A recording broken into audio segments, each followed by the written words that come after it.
How's it going, everybody? All right, how you feeling? Yeah, I mean, Linda. I'm on the decline right now, I think. Sorry. What happened, Jaime? I got COVID, man. Oh, really? Yeah. That's too bad. How about the family? Well, I don't know yet. Dodging bullets so far? Well, they had already caught it once, and so they had, that was a few months ago, so I'm not sure what the expectation is there. Yeah. Oh, man. Hope you get better quick. Yeah. I don't know. You had it. How long did it take for you? I had the original one. Oh, Jesus. I was out a good I was out of the office for 3 weeks. Oh, yeah. Is that pre-vaccine? Yeah. It was back in let's see. I think December of 20, what was it, 2020, I guess, right? Yeah. Yeah. I got it. No taste, no smell, the whole bit. My wife got it. She ended up with pneumonia. Wow. Yeah, it was pretty bad. Yeah, I don't have any of those weird no taste, no smell things. I got the headaches, cough, Yeah. and low grade fevers. Excuse me. So I'm actually probably not going to stay here that long because I'm just not feeling up to it. I just want to make sure everybody's set up. Sure. Yeah. And I got to make somebody host.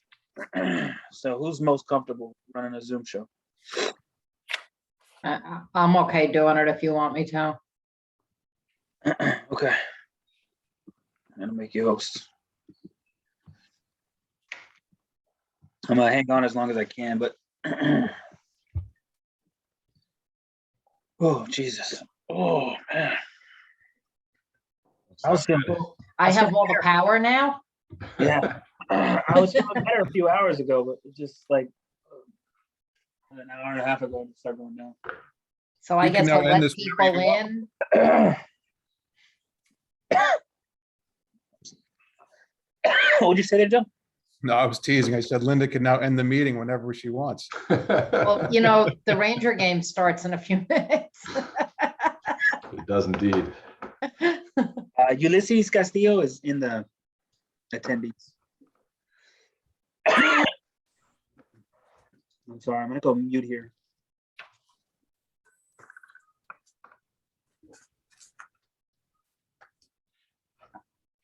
Hey, I did my Alright. first job as host.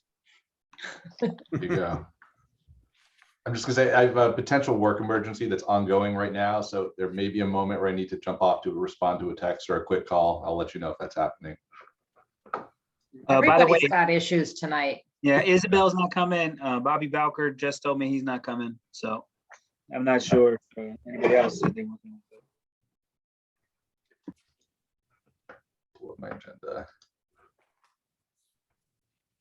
Eric and Nina.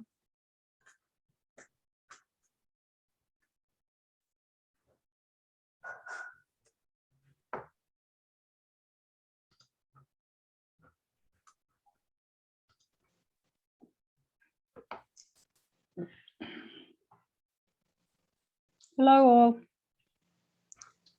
I, Hi, Nina. And then Hi.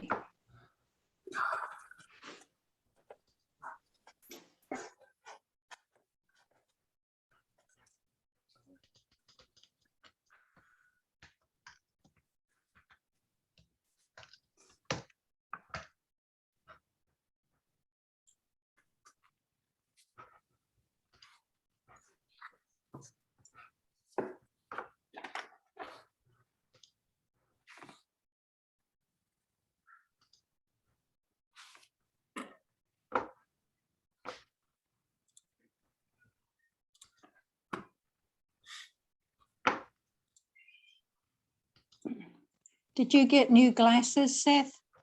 I did, yes. Yeah, I like them. Thank you.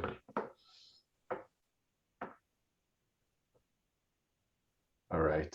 So we have 1, 2, 3, 4 people. Is that, I guess 4 is a quorum, right? So we You could, have a quorum. okay, so I think just in the interest of time, it's 7:01. I guess let's just give it like another minute to see if anybody else joins us, but I think, right, we didn't hear from Eric or from who else is missing? So Bobby's not here. Is her name Carla, the alternate? Yeah, I don't know that we heard from Carla one way or another. Yeah, I'm not sure. I didn't hear anything. Cool. How about David? David, no, I haven't heard anything from David either. Okay. There wasn't really was there a reminder that was sent out about the work session other than the Zoom invite? No, I know we mentioned it during our meeting last Oh, Tuesday. okay. So, but let's go. It's at 7:03. We'll start with whoever we have. I thought I heard it say that we're recording, so I'm assuming we're already live. Is that true, Linda? I believe so. I know, yes, we are recording. Okay. Check out my participants. Okay. Well, it's 7:03. So let's get started. I mean, if you're not feeling well, I mean, do you want me just to kind of go through, or, you know, kind of what our kind of objective is for each of these projects, or how do you want to? Yeah, I mean, I can try here to start off the discussion. But if I get into one of these coughing fits, then I will, you know, have to step away. Okay, so Give me a second. no worries. As Jaime readies his voice for whatever he can do, we'll, you know, item A on the agenda tonight is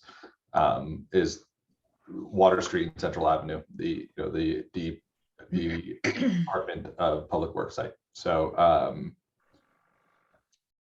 we are there, and if you want to kind of outline where our conversation's going tonight on this, Jaime. Yeah, let me just share my screen real quick. So Jaime, when you drop off, is there, I guess, I mean, we have the agenda, so Linda, would you be able to? I have it up and can share it on mine also. Okay. Okay, so the first item is 30 Water Street. Yeah. What we're trying to do right now is work on closing out some of the questions on, you know, I'm sorry, I hate to do this here. I think it might make sense for us to cover 136, 138 Croton Avenue first, because there's less to talk about. And I think, you know, Linda is most up to speed on 30 Water Street. So if I do have to drop off. Okay. That. So I think that we should put 30 Water Street at the end and do the other two first. I agree. I think the one that most needs Jaime is 136, 140 Croton Avenue. Okay. Okay, I'm gonna drop off until we come back to Water Street. I'll turn off my Oh, camera. do we have a quorum now? That was gonna be my Oh. question. Sorry. Well, it's okay. So maybe if we don't, Uh, we could skip ahead to 31 Croton, right? Was that the other one that we want to do there for, Jaime? Yeah. Yeah. Do we have anybody else joining? Just trying to, you know, I can call Eric Talbot and find out what's going on there. Well, Eric's not going to help with Oh yeah, he can't. Right, he has to recuse himself also for 136. All right, let me see if I got David Child's number.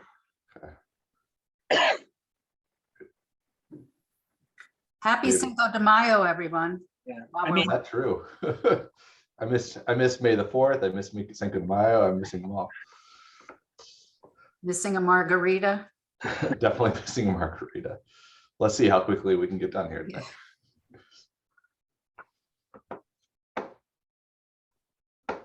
maybe, and if the Rangers game goes as long as it did the other night, then I actually was at a meeting Tuesday night and I thought I was gonna miss the whole game, and no, I got home and got to watch basically a whole game. I flipped a coin with my brother to see who was going to go to that game, and he went. So he actually had to leave early because the parking lot closed. So Oh, I was kind of no. glad. I was like, a fun game, but they lost. And it was really late. So Yeah, I came home and watched, I was driving home from my meeting when they were starting the overtime. nice, perfect. So I saw all the, no, it wasn't perfect because it was It not a ended. It happy ended ending. terribly. It ended terribly. But And I was up too late. all of this is true. Who were they playing? It's Pittsburgh. This is the first round of the playoffs. No, it's obvious that I don't follow, but It's all right. David, unfortunately. Okay, well, so for the moment then, I mean, we can't discuss Croton Avenue until we have another board member present. So let's, hopefully we can grab somebody. Let's get to 31 Croton Avenue then, I guess. 31 Croton, yeah. Yeah, I Linda prepared a memo. I have not reviewed it, so I don't know if you want to go over it now. So I think that memo was just distributed like late this afternoon. If anybody had a chance to take a look at it. Yeah, I apologize. I had drafted it and sent it to Jaime. I didn't know if he was gonna have a chance to look at it. So when I didn't hear from him, I asked Jamie to send it out. yeah, I took a look at it and I think it covers everything that we talked about at our last meeting. So I'm comfortable with it. I don't really have any comments, I don't think. Yeah, and I'm the same. I just read it a few minutes ago and indeed it looked like it covered everything that we had discussed. The only question that I had was, I know that it did mention the parking waiver, which is obviously required for this project. And just kind of having an understanding of, the reason for inserting that in the letter regarding that, regarding the overlay district and the form base. So we could take it out. I mean, technically, what it says for the special permit for the density bonus is that it has to satisfy the requirements for the overlay. The overlay does refer to the requirements of the underlying zoning applying where they're not modified by the overlay, sort of. Mhm. But this does qualify for the waiver. So, I mean, it doesn't have to be in there if we're really focused more on the overlay and complying with the requirements of the overlay. Yeah, I mean, I think that's fine. I think the only thing that I was, because we haven't voted on that yet. Right. I wasn't sure if there was another way of wording that. It's just that it was- Yeah, I did read that little piece of it. I think it might make sense to just put in something that says that it's eligible rather than it complies with it. Okay. Maybe just change that word because the board might, the BOT might ask questions about how. Okay. So I'm just going to say the project is eligible for a parking waiver. that would be much better. Okay. And I'm going to leave in that the proposed use requires less parking than the existing use, because I think that's important for them to know. Agreed. That's all I had on that particular letter. As far as 31, as far as this application is concerned, otherwise, was there anything else that we needed to hit on tonight? Was there anything new that the applicant has provided or wanted feedback on? No, I think, Jaime, correct me if I'm wrong, I think all we were doing tonight was going through the letter. Yeah, I mean, look, if we have time, I mean, it might make sense if we're not going to be able to talk about 136, 140 Croton Avenue, it might make sense to clear up some questions about the construction piece of it. I know that something has been submitted about how to do it, and I think Kelly Sessions still has some questions. Since we have them here, I've spoken offline with the applicant, and I think they're just a little unsure about, what they need to submit, and what the questions that they would like to have that you would like to have answered here. So it might be worth, digging into that a little bit so they can be prepared for the next meeting. Yeah, I don't object to that. I see JB is here. I don't know if, Is there anybody Peters. other than JB? It would just be JB and Peter Chernoff. I don't see Peter. I see should I? Yeah, if you could let JB in. let's bring JB in, see if he's comfortable talking, and if Peter's listening in and wants to join in, then he can at that point. I know this is going a lot earlier on the agenda than he may have imagined.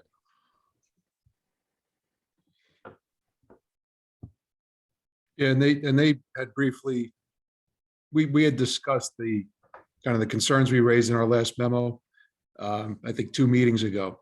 And we're fine with everything we discussed. I think for us, it was just more a matter of putting some notes and some language on the plans just to ensure that, we're all on the same page and that the right of way won't be used for storage of materials and queuing of vehicles and, cranes and whatnot. And, and Peter and JB had mentioned that they wouldn't need that type of equipment, and a lot of the material we brought through the building to the rear.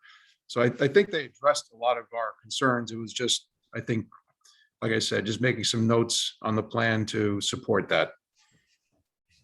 All right, and I see we have JB in here, and JB, are as far as the kind of the back and forth with Keller sessions is concerned, or any other questions, is it important for you to have Peter in this conversation, or? No, I think that, we did show a presentation of how we felt that, it can be the logistics of the construction.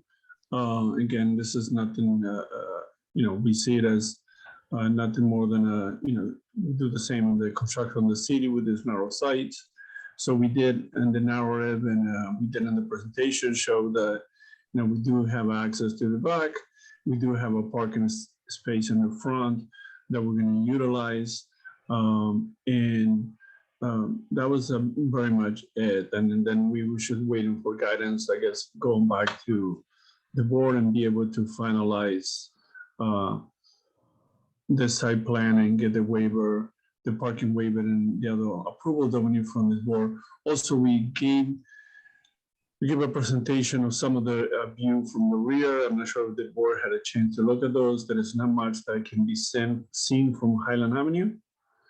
So we kind of did an outline of what the building is going to be, but there's not really much that it can be seen from Highland Avenue. Yeah, I think you provided those for us, and those I think were presented actually at the last meeting that we had in terms of as one of the major BAR issues. I think also with regard to BAR, somewhat, I know there was a question last meeting, which we do need you to clarify regarding the, that vertical conveyance, that bulkhead / structure, and what the roof line was going to look like. Have you made any work towards resolving that? And if not, I think that's kind of important as far as us taking any next steps on that. We did show, I don't think that it got into the presentation, but we did change that. So we do have, and it works, the 8-foot setback. We won't have the slope bulkhead. Is going to be a straight bulkhead.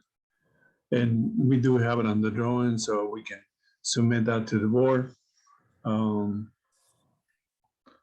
materially, that's like, I think it's a brick and metal. What's the material on that? And is that clear? If it's clear on the drawings, I just want to make sure that we kind of, as we work towards kind of the end phases of this review, that we have everything that we need. If let me see if I can.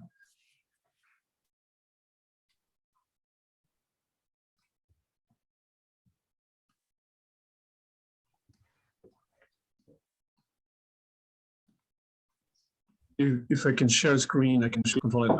If I'm going to share screen, I need to be. Linda, can you give him Yep. screen sharing ability? Go ahead. Should Yeah, be let me able stop to. sharing first. Yeah, go ahead.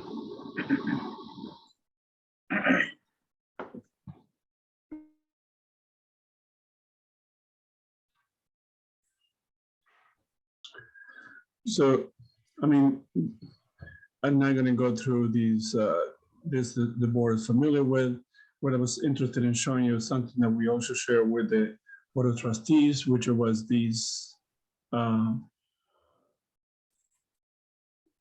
presentation, which was a thing we share with the board. I'm not sure if the board has seen this or not. This is the existing. This is the straight bulkhead. This is the revised. We're going to remove the stucco. It's going to be the same brick. We're going to restore the brick. So going to bring the building, both buildings to be the same architectural discussion. Then this is what we were talking about, the views from the rear, from Highland Avenue. You can see the outline, winter and summer, that's very hard to see. And then we had the discussion of, we have access to the rear of the property, we have a little soil stockpile, and we had the dumpster. And, you know, if we're gonna use a concrete that's gonna be park on the street, then, you know, she's shown graphically that we can do that with the existing sidewalk. Besides the materials, I mean, I'm not sure if it's anything else that the board needs to see.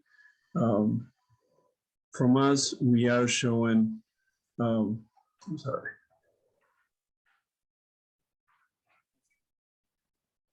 We're telling you what kind of windows, the brick, the stucco finishes, the railing that we're using.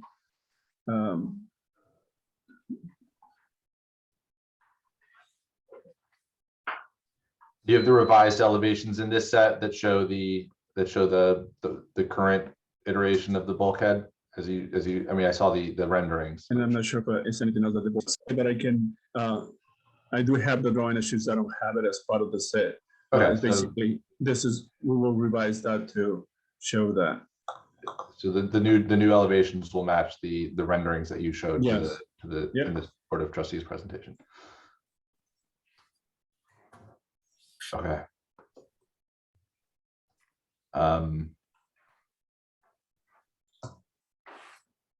Yeah, I mean, any other kind of board questions or thoughts or guidance on this one?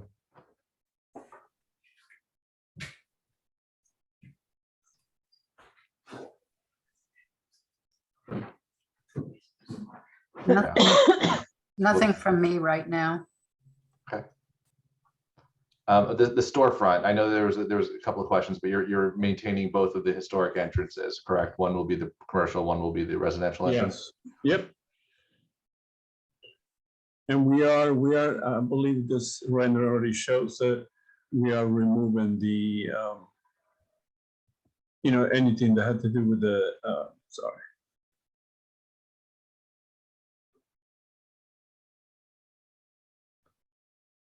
Zoom user, is that you, Peter?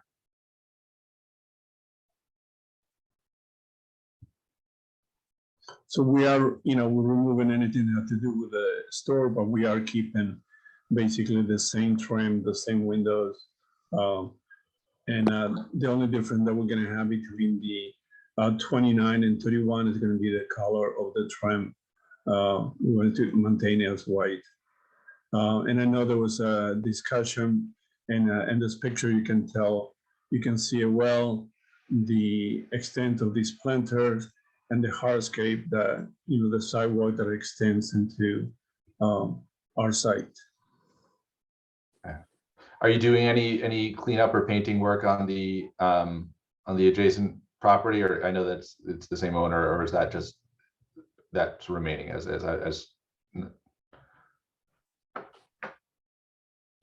on the building to No, the, nothing. yeah, okay. This building, no, right now we're not proposing to do anything. It's not part of this. I mean, for some reason, they have maintained the brick in the shadows here.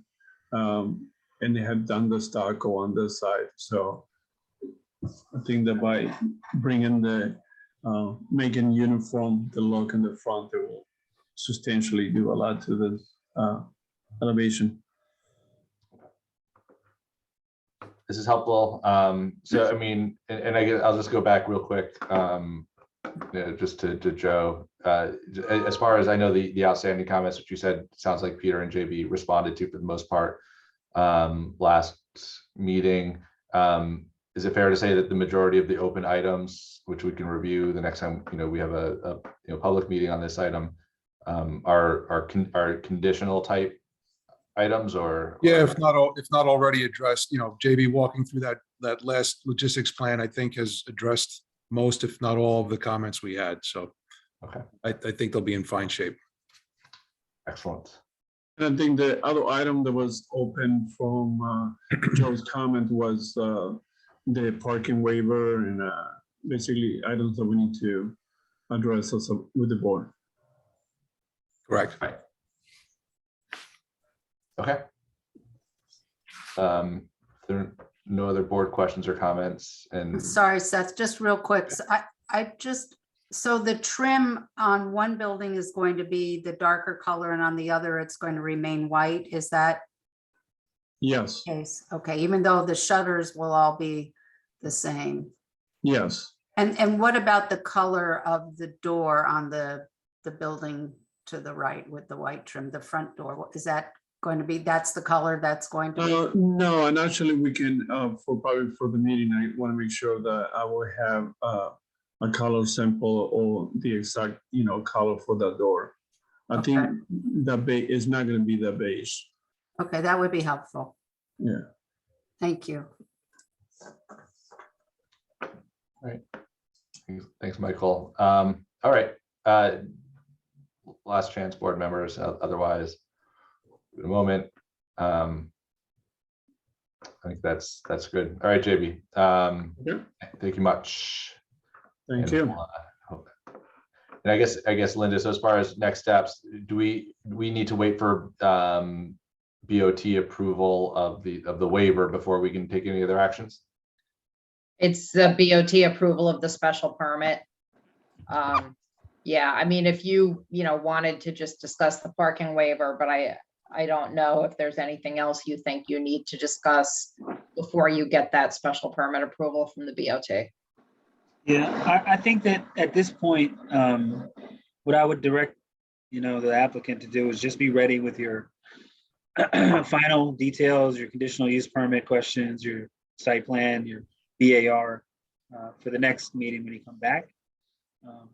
Because there's not really a lot none of the issues that they have are so substantive that they're going to require an additional work session, I don't think. They're pretty, run of the mill. The parking waiver is not very complicated in the site. The BAR is not that complicated. So I think just being ready at the next meeting with all of the details. And once the letter is done, we'll get it to the board of trustees and we'll have a better sense after it gets to them when it's going to be on their agenda. I think they need to have a public hearing on it as well once the letter comes in. So I'm not sure, but that takes a couple of weeks to get posted as well. So they may have to call for the letter at the next meeting, call for the public hearing at the next meeting, and then, have the meeting at the following either work session or meeting that they can have. So. Okay. Very good. Okay. Thank you. Thanks, JB. Okay. Okay, so at this point, we still don't have a quorum, it looks like, to discuss Croton Ave. I see that. I think so. Linda, who is I think the Zoom user. Yeah, so I mean, you could have some discussion, but it would be with only 3 board members. So Right. So I guess we can. I think that's Joe Appicelli, who's in here right now. Okay, he was just pushed back. The Zoom user was actually from that project. I'm sorry. Okay. So no, I think what would it be appropriate to ask them if they would like to take the time to present that to us? I mean, it's kind of. Yeah, Joe Tramelli got dropped as well. You may want to bring him back in. Sorry. Yeah, they have some changes that they made, I think, to the design of the building, which is kind of one of the major components of what's left. I do think it makes sense, even though you only have 3 people here. Yeah, no, they're all here. I would. You want me to let them in? Michael Zarin had actually emailed me asking me if they could go ahead, so. Okay. I'm gonna drop off then until you come to 30 Water Street. Okay. Okay. Okay, do you want me to bring them in? Yeah, bring them in. Let's have them give an opportunity to share what's new. And Jaime, I don't know if you have the voice or the energy to add anything in terms of what we should be looking for tonight. Yeah, I do. I didn't unfortunately, I didn't prep for this meeting. I want to say a couple of things. There's a few items that remain for approval of the project. And, Joe and Linda jump in here and help me because my brain's not 100% right now.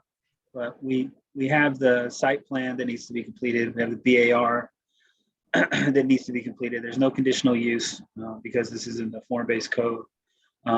There is tree permit stuff, which we've dealt with, but we don't have any final resolution on. And then I'm trying to think of what else. Is there anything else? By the way, Franz Lockie and Gina Martini are both in. Yeah, this. I just did Franz, and I'm doing Gina. So I'd like to try to see if we can get some closure on a few of those items. I'm not sure that we have anything on the tree plan. Dominique also, right? Yeah, but they're putting a lot of trees in and they're only taking out a few. So I'm not really concerned that they're not going to be able to meet what they need to meet there. But we just I had a question on that though, because along this, I forget which street it is, but there's a lot of arborvitae on that side street. Are those being counted in or not? Because I can't imagine that they're staying. Yeah, no, those are being removed.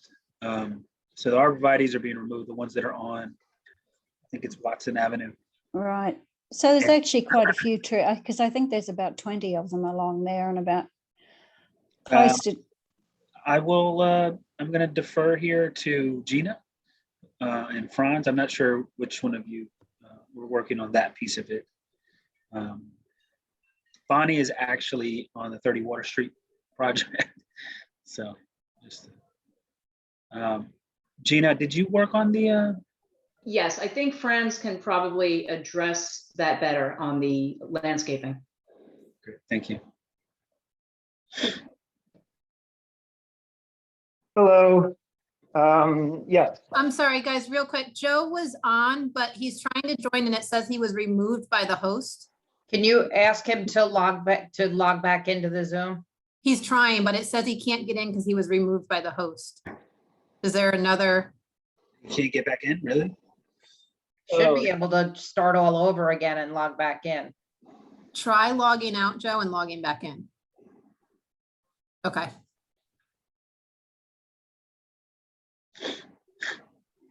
Okay, he's gonna try that. Sorry. Go ahead, Franz.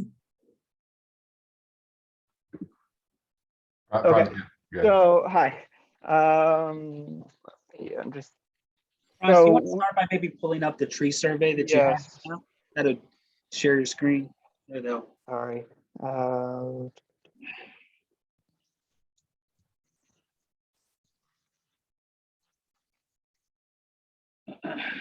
have to let him share. Hold on.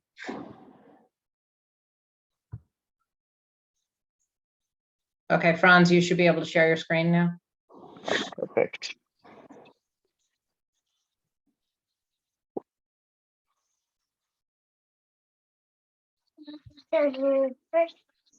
Should turn them. All right, share screen, where we got here, okay. And tree survey. Here. Okay, so we had this tree survey done a couple weeks ago now. And the arborist came back showing that the predominant, most of the trees on here were invasive, non-native species. Many of them are in very poor quality. And ultimately, he recommended removing nearly all of them. The only ones left are the eastern cedars, which there are, I believe, 6 of them. And those eastern cedars are located mainly, let's see, down here. There's a couple in the back here, but they're mainly these 690 through 686. However, those are all small caliber trees. They're all under 6 inches in DBH. There are actually no trees over 6 inch in DBH that the arborist had recommended to keep. The arborvitaes that you had mentioned earlier actually were not included as part of the tree survey, but they are along here, and it's this hedgerow that we were planning on taking out as well. And that'll open up a better view of the building and the grounds as it is. So we were planning on taking out basically all of these trees and replacing it with a mix of there's some maple, some dogwood trees, and a substantial number of arborvitaes along the back, which I can pull up our new landscape plan so you guys can see what exactly we are looking at replacing this with. By the way, I just want to mention Carla is here now, and so you would have a form. Oh, great. Sorry.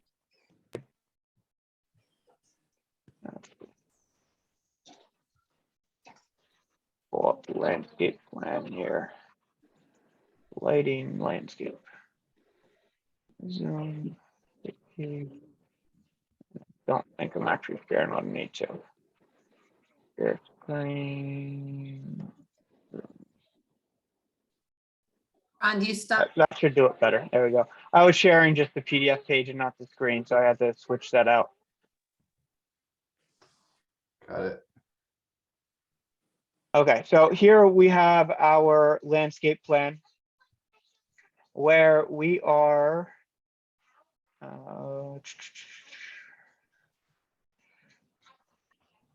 as you can see, we are providing an evergreen arborvitae green giant screening along the back. There's actually 54 trees back here, all of which are to provide a fast growing screen for the neighbors in the rear so that the upper floors of the residents are not able to view the backyards of the neighbors.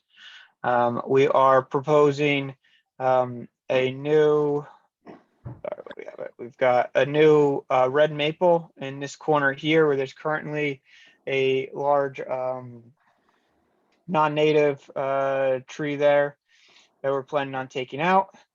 And then we're proposing a couple other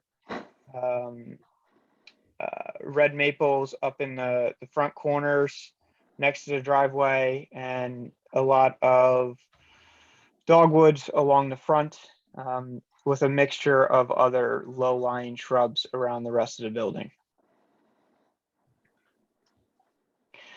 So bottom line is we're taking out essentially no trees over 6 dBH that are native.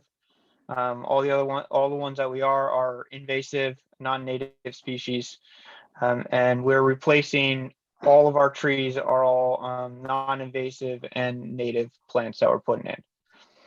And Nina, I may ask. Oh, Yeah, go. I may be saying the same thing as you, but I mean, well, first of all, I mean, one of the things that we've looked at with these site plans, kind of in the recent past, is, I mean, native or non-native. If you're taking out a 20-inch caliber tree, we want we want to be able to replace a portion of that. So I think it's helpful just to go back to the survey to understand what's the total DBH that's being removed, what's the total that's in this current landscaping plan, and is that going to be kind of a sufficient replacement regardless, I think, of native versus non-native, because we've and I don't know, Nina, if you want to either kind of go in a different direction. Yeah, I know, I agree with that. I think that it should be, we should be looking at replacement regardless of whether they're native or non-native. The other thing is, I'm curious about why you didn't count in the arborvitae along the side that you're taking out, because I would think they should be part of that conversation about. Sorry, go ahead. And then the other thing is, you're right that the green giant will be fast growing. They are not, however, native. They were taken from a species that came out of Scandinavia and then were crossed with a native species from, I think, the West Coast. So I don't regard them as native. And while they are fast growing, they will get up to 50 feet tall, and they are not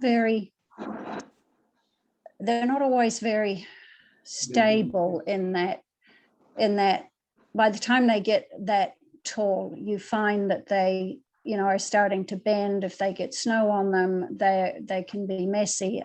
I wouldn't recommend putting all of those in the back, but that's my take. And particularly if you are looking to go native with things, then I don't think that they should be used. But, I don't know how determined you are about going entirely with native species. I mean, if I could, mhm. that species that we selected was selected in collaboration with the neighbors. So they wanted something, big, fast growing, maximized buffer and visual buffers and alike. It's one of the reasons I think you haven't seen that continuing opposition. They were very happy and welcoming of that species. I think they're not going to be happy in a few years, but that's just my opinion. Yeah, I because have a think row lot in of back these of my are- house, and it's almost the exact same thing. What I find them doing when they're so close to each other, they should have stabilized each other. But let me ask you a question, Nina. Is there another species that you would recommend that have those same qualities of, fast growing, fit within that area, will create the same type of visual buffers that the neighbors are requesting? Is there one specifically we should be looking at? Because Well, if you're not concerned about native, then another option would be cryptomeria. But if the neighbors are really happy with it, then, then they're happy with it. okay. I just think in a few years, they're not going to be happy, but, What was the total count of those trees? There was a lot, right? What was the number? 54, I think he said. The only thought that I had was, and again, and it is, just instead of having this really, it's a very, very, very long tree row, is if there was, if there's 54, if instead there was, 48 or something slightly less, where it interspersed with another species that might kind of make it read a little bit less monolithically. And but I don't know if that's really feasible from a landscaping perspective, if you can get those trees, another tree to grow with that bunch. So ideally, and our first go around on this, we had it interspersed with the more deciduous trees. We had some red maples and some other trees, along with some smaller evergreens and lower growth. However, back and forth with some of the neighbors through the zoning board, they were really concerned with the views, and particularly viewing into their property. So we came up with this evergreen screening. It was really one of the more feasible options to provide them some screening here. And by the time you put in these trees, like you said, they grow 40, 50 feet tall. You're putting in a deciduous tree, they get entangled, and you wind up killing off other trees, and it just doesn't work too well. You have to space out the arborvitaes or other evergreens far enough away, and then you're losing a lot of the screening purpose. Got it. Yeah, I think it was important to ask the question, but I understood where you are with this. Hey, Seth, this is Joe. From the perspective of the coordination with the neighbors, yes, that was the dynamic. Understand, as the developer, I was not married to that species. It just provided what the neighbors felt was important. In fact, they're more expensive than some of the other alternatives we looked at. So You know, I'm willing to go whatever way you guys want, Nina, and respect, you know, you. I just wanted you to know, you know, we kind of made an understanding with the neighbors for that particular species. So one of the other options here, in my opinion, would be an eastern cedar, which there are already several on site, which we plan on taking out just by construction purposes. They won't survive. And so if we were to replace the arborvitaes with the eastern cedar, they'll grow as tall. They have approximately the same diameter, but they grow slower. They grow 18 inches to 2.5 feet a year versus 3 to 5 feet a year. So the screen will take longer to get there, but it will get there eventually. I think the neighbors will consider that a negative trade. You know, on Yeah, our I don't want to spend Yeah. too much. I think we've discussed this and Yeah. you know, we've heard what you have to say, and the neighbor concern is obviously an important one. Yeah, I agree with Seth. I mean, I don't want to belabor this. If you've already got an agreement with the neighbors, then that's what you have. appreciate it. I think that the salience here at this point would be just, you know, understanding what the total DBH will be after construction, what we have now, you know, using your tree survey and your landscaping plan, put those two things together to make sure that we're comfortable with the tree permit issues. So what we're looking at here is if I go through and I took the tree survey, took out all the trees under 6 inches from it, and then as well as the dead or poor trees. So leaving all the fair and good trees, regardless of native or invasive anything, they all wind up being Norway maples. And we've got a total of 217 DBH. That's not including the arborvitaes that we had mentioned, but we're switching arborvitaes for arborvitaes, and I think that's a trade there. So of this 217 DBH, are we looking to match that or 75% of it? Like what would make you guys At right now, happy? where are you at right now? I think let's start there. We are we are roughly around 205, I believe it is. That's including the arborvitae, I presume. Yeah, that includes arborvitae. So you're at, what is that, like 75, 80%?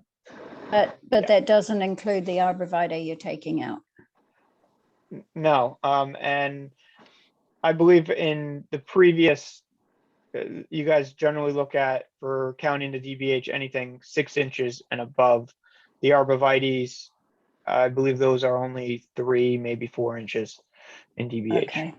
And to be clear, the 6 inches or above, and I don't know if this is Jaime or Linda can just confirm, but that's based on what the code requires a treatment permit for, right? Correct. So.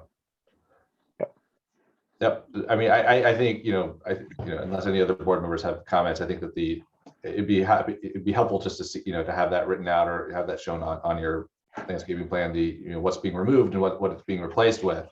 But I think that based on what you're describing, those numbers seem to be a good replacement plan. Yeah, I'll detail out that information and what we're replacing it and what the total difference in the DBHs are. We're on the same page, if we're around say 200 DBH and we're taking out 217 of good quality trees. If that's something you're comfortable with, then I'll put those numbers on the plan and we'll be all good. I think the only question that I guess that would follow is, and this is maybe board members, if we feel like we need to have the village arborist take a look at that and confirm the condition of the trees that are considered not to be in good or fair condition. How many, is that what's the number of trees, just not necessarily the DBH that's kind of falling out of this calculation? Ones that are not in this calculation here. Yeah. Let me just.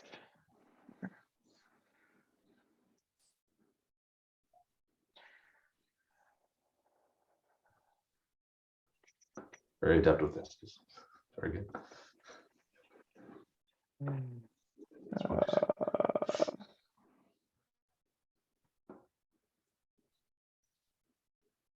Actually, sorry.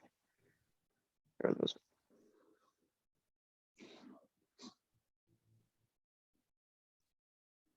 We are looking at 12. I believe there's a couple others. I want to say roughly around 15. Okay. I mean, in similar projects recently, we've had the village arborist take a look just to confirm that. I know that this is a somewhat unique site, but it's actually a lot more trees on this survey than I would have expected just driving by this place every time. Yeah, they popped up. Yeah, I agree, Seth, because I walked past it and I stopped and started counting and went, oh, there's more here than it looked, because it's a big site.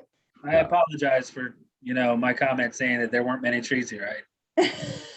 It turned out to be quite a few. It doesn't look like it, but when you stop and actually count them, it creeps up there. Yeah, I think it that's does. probably true with any place you walk by, and when you stop and count, there's a ton there. So we're at 12, we're at 18 trees. I think there are more trees here than there are in Birchbrook. And a lot of them, they're all growing up through cracks, and that's why a lot of them are in poor quality, because they're growing up through cracks and retaining walls and pavement and everything else, and that really just. All right. Yeah. Okay. Well, look, I think I'm going to bring this up here because just to make a reference, I did make a reference to Birchbrook. I was being a little facetious there. Birchbrook, about 75% of the trees there were invasive. And so the bulk of them that were taken down were invasive. So in that instance, you requested that 100% of the DBH be replaced. In this situation, obviously it's a little bit different, right? 100% of the DBH here is invasive of what they're taking down. And so from that standpoint, I mean, I think the ratio is kind of similar. The 100% number was based off of the non-invasive naturalized species only for Birchbrook. And you sort of, even though you didn't really consider that, you did say, well, look, we want to get 100% of what's lost because so many are native, are invasive here. In this instance, their number's pretty high. So, I don't know how you want to deal with this, but just wanted to give you some perspective on how Birchbrook was dealt with here. I mean, the ratio here, because so many of the trees that are being cut down that are alive are invasive, all of them in this instance. It's a much higher rate. I mean, it would be helpful to have our village tree expert kind of give us a review this on site, just to kind of give us. I wasn't thinking this before, but looking at all of these trees here, I feel like it's a little bit above my pay grade to be assessing the condition of these trees. Okay, I will. I'll let Craig know that he needs to go out and take a look at the survey. To just make things easy for me, Franz, could you send me a document with just the tree survey so that I can forward that directly on? Because I don't know what kind of condition I'm going to be in tomorrow to be searching through my emails. So That's fine. just for clarification, are you asking them just to assess the trees? That's their involvement? Yeah, that's it. It really to assess and confirm. We've got a condition report. You have the applicant are telling us these trees are dead or dying or in poor shape. And we need kind of somebody to corroborate that assessment. These are the 15 or 18 trees that. Right. Yeah, when we've had situations where, people come in and they do the right thing. And then we've had situations where people come in and their numbers are,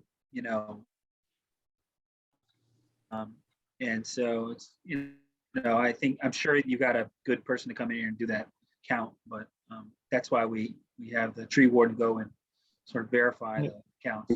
That's fine. That's fine with me. I have no problem with that. I might suggest that that Franz joins him so they can look at things together. Sometimes people see things differently when they're not together. If that's okay, I Yeah. think that might help to keep everybody on the same page. Yeah, that's pretty standard, so that's fine. Okay. In terms of just, I don't want to belabor this too much, but so there is one tree right here, which is, it's 20 or 22 inches. It's like the biggest tree on the site. It is a Norway maple. It is invasive. It would be potentially a challenge to save it while we are construction, but I think it's possible. Would that help make you guys more comfortable saving one of the larger trees on this corner in lieu of putting together a new maple tree there? Granted, it is not a native tree. I don't know what you guys' real feelings on that is, or you prefer to defer to the arborist. Yeah, no, I don't know if you have a thought on this. I would say if you can leave an existing site tree, you can leave the existing site tree. I wonder, I don't know if there's any brownfield, issues with that where you may have to be digging around the roots of that tree anyway. But certainly if there's something that can be salvaged. It's this one right here, right in the property line. It is large, but it's kind of root bound by these retaining walls. So as we were taking a second look on it, based on the surveyor, the arborist that we had sent out was saying basically the ones behind this retaining wall are root bound, so they'd be more able to be saved based on our construction than we initially had anticipated. Yeah, I mean, my feeling is if you can save them. It's a big tree and it takes a long time to kind of get that back, once one's gone. And I understand it is a species that is, invasive, but we have a lot of them in the landscape already, and taking out a tree that size is always a loss. Okay, all right, we'll revisit that a little bit with the intent of our buffers, and talk to the arborist as well. Okay. Maybe now's a good time just to take a step back. I know when we first opened up the conversation, looking a little bit at the site plan and open items, Joe Tremelli, that you may have, and if this is maybe an opportunity to go through that list. Yeah, we can. And we had a fairly lengthy memo that I know Franz had prepared a response to, and the materials were just received this afternoon. So we obviously haven't had a chance to go through it. I don't know, Franz, if you want to go through some of the bigger items, bigger picture, but. Well, let me ask something real quick before you do that, Joe. I know there were some changes to the architectural as well, and I think those were submitted more recently. Less recently, I should say. Is that correct, Jacqueline? We sent in today as well the updates to, they were very minor based on the comments that we received at the April meeting. We distributed the window panels throughout the building. I know that was a concern. We looked at breaking the upper portion up. So, we can walk through those as well if everybody wants. We also prepared. I'm just wondering, Seth, if, because a lot of Joe's comments are pretty technical in nature. And so I don't know that this is the right place to kind of sort through all of that. And considering, the amount of time it's going to be dedicated to that, I think it'd be better to let Joe go through it personally. But the architectural stuff, I think y'all are much more versed on. If I just make a brief statement on the comment. So we went through all of Joe's comments. We have no issue complying with them. I believe we've changed our plans to comply with them throughout. And like Jaime said, they're technical in nature. And if the plans aren't sufficient, we need to add some more detail here and there. We have no issues with the general comments that he has presented. And I can work with his office and make sure that that's all settled. There's no major Yeah. changes to the site plan, nothing out of the No, I realm don't there. expect that to be a problem at all. And I did take a brief look at, through the set prior to the meeting, and like Franz said, and Jaime said already, they're technical in nature. The only thing I will say, I know, Franz, you did submit a kind of a schematic drawing for the off-site improvements. Obviously, when the time comes, we'll need to have an engineered plan with the, the details and the limits and, everything for that aspect of the work. Yes, we need to get a survey of the area, and there's a lot more Right. technical stuff in there, but I just wanted to send a plan stating, we understand what you're asking for. This is where it is for the board to understand and all that. And Yep. this way we can, before CO, we'll make sure it's all done and Sure. take care of. And that plan, just so the board is aware, that it did address everything that you, myself, and Paul Farley met and discussed on the site. So, schematically, all the limits are there. It's just a matter of getting the detailed plans together, the construction drawings. Right, that's helpful. So if you guys, we'll work that out offline. Obviously, Joe, by the next meeting, if there's, after you've gone through everything, anything that we need to kind of specifically review, discuss, or decide on, you'll let us know. Sure. And we can work that out at our next meeting. So if there are new, so I guess now that, per Jaime's comment, if there are new architecturals that we should be looking at now, I guess this would be the opportunity. So I don't know.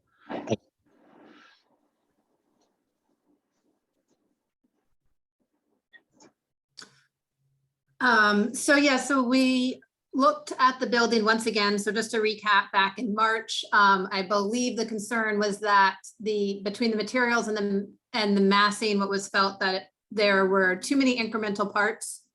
So if you recall, in April, we pulled back, we took a fresh look at everything. And I thought about this, Seth, after you asked this question in April, were there massing changes?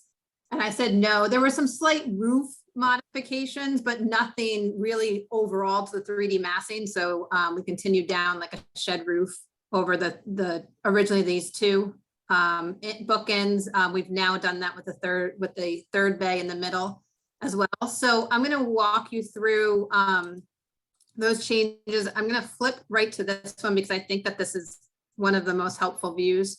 But I also want to reiterate, and I'm going to show you in a minute, what we're seeing here will never be portrayed, right? So nobody is ever going to be able to examine this massing the way that we're reviewing it this evening.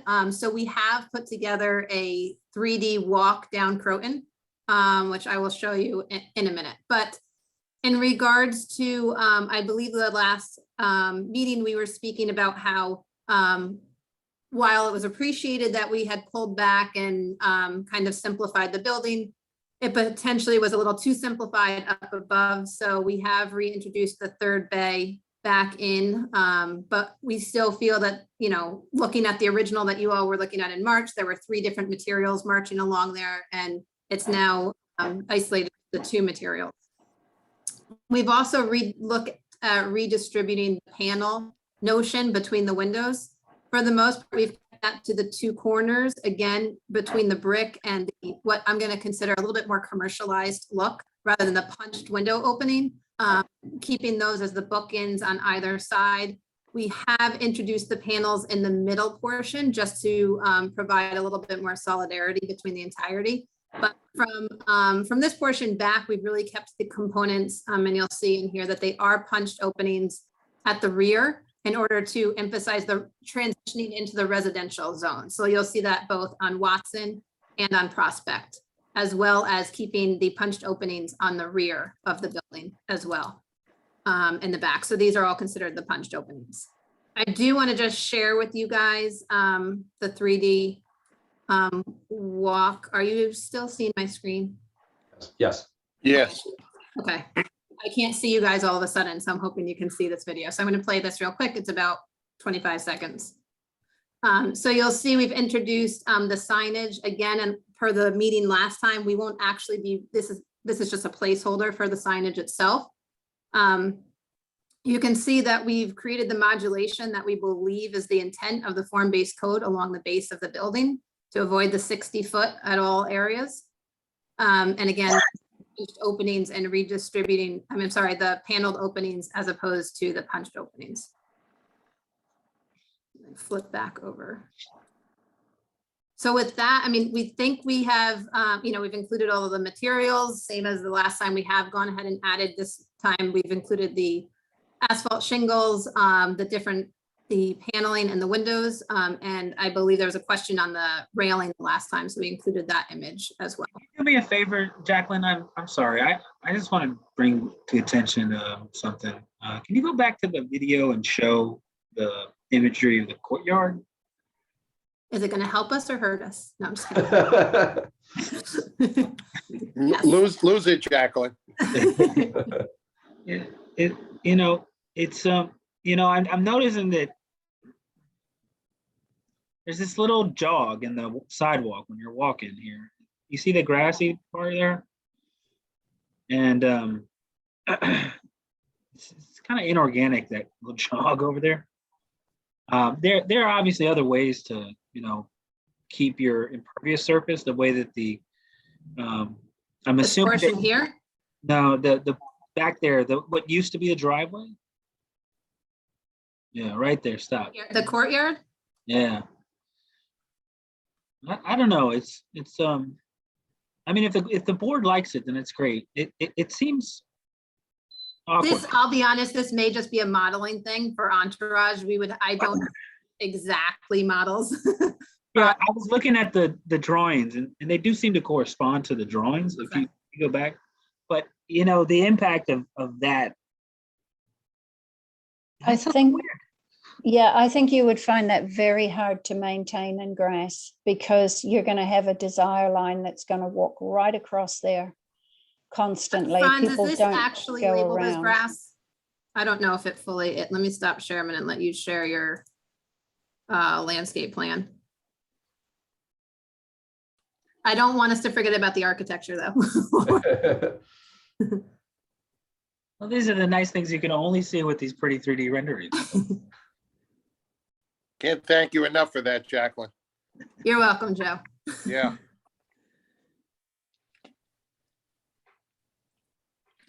Well, he's pulling that up. I mean, yeah, I mean, I will just say that. I'm sorry. Are you waiting for me to pull it up? Jacqueline, No, yeah. no, I thought Franz was pulling it up. Sorry. All right, I'll let him go. I thought there's a lot of, I thought those drawings looked great, Jacqueline. I think that's a lot of really positive change. That was before we lose focus. So, yeah, you're right. So this right in here is all lawn area. This was once the Croton, the entrance to the garage that we pulled out and decided to make a nice lawn area. Hence the reason it's kind of broken up more. I mean, what we can do, I don't have any objections to it. I don't know if Jacqueline does, is to link this, make it a little bit less of a jog in here. Because what we're doing is we have a 8-foot sidewalk required for Croton Avenue, and then the rest was courtyards around, pavers around a grass courtyard. Is there supposed to be fencing there? Maybe that's why it looks weird. Are you Well, the anticipating? idea is to separate the spaces. I think the Yeah. courtyard is meant for the use, for the residents to come out and keeping it more of a residential. So, but yeah, we could look at introducing some type of, I don't want to say barrier, but creating a separation. Even like just I don't know if they were vegetative barriers or something, some bushes or something that separates the space. It is just a little different right now. Yeah. Okay. Yeah, I would think you would need to, because otherwise people are going to use your paved area there as part of the sidewalk, and then they'll walk right across that lawn. Yeah, we could mean, put a actually- additional, yeah, there you go. Actually, here's the landscape plan. Sorry, I was on the site Yes. plan before. We do Yeah. have some shrubbery in Okay. between. And then the middle portion is where it's lawn for tables and a little bit more organic. So How do Yeah. you access that lawn though? I mean, it seems like you can only access it from the front of the property. yes, There's no doorway, walking into that lawn, correct? No, it's just meant as a private space for them. But to your point, Jaime, we can look at if you hold. You have that stairwell, you have that glass stairwell right there. I mean, it seems like not impossible to create an entryway for them to use Right. it. Yep, and I we just can't imagine, the elderly population, having to walk all the way using it. Yep, so we could create some type of access way there and buffer this between the paving. So we'll look at that for sure before the next, session. All good And- points. And I agree with Seth on the architecture. I think it's a huge improvement. I did Yeah. wonder, Yeah. you've got a flat roof on one end. Yes, there are portions of flat, we've kept, any of the flat roofs have been kept to the front along Croton. So this portion here will actually be accessed by the residents. So this will be a roof deck area along the front. And these areas, they're not portrayed this way yet, but Franz is working on the square footage for green roofs along the front as well, between here and some areas up on the top. So yes, these will be accessed. This is the residential roof deck area. So would you be adding additional glass railings in some of those other areas? So these are not accessed Okay. by the residents. No, this is not in neither of these. And It- what they is the would roofing strictly be material there? green roof. I'm sorry? The roof, those flat roofs will be, those flat, non-accessible roofs will be, how will they be roofed? Well, some of them, we're working on the exact location, will be green roof. But it won't be the entirety of the roof. But again, that will only be, the only time those would be accessed would be for maintenance purposes. Yeah, so we'll have about roughly 22,000 or 2,500 square feet of green roof. And that's partly to meet stormwater regulations, and that will be scattered along in potentially some more of the amenity space that residents can access, and then other areas where it'll just be maintenance personnel be able to maintain it. Understood, but so the membrane, that low pitch membrane, you're not gonna have the shingles on there, I presume, so that will be, No. So Okay. there's no roof shingles on this roof, this upper part, and these two lower. And the two stairwells as well are not shingled. Jacqueline, what are those materials? I believe was being asked. What's the roof material itself? Oh, it'll be an EPDM roofing.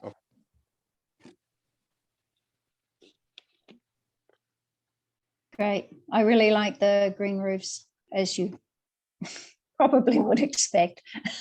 But I mean, it really does help for stormwater. So that's great. Yeah. I agree. It's been Bill introduces that on most of his projects. So we're continuing that trend. It's on every one of my jobs, and people love it. It's just, and of course, stormwater runoff. It's quite advantageous. Can you guys hear me okay? yes. Mhm. Okay, cool.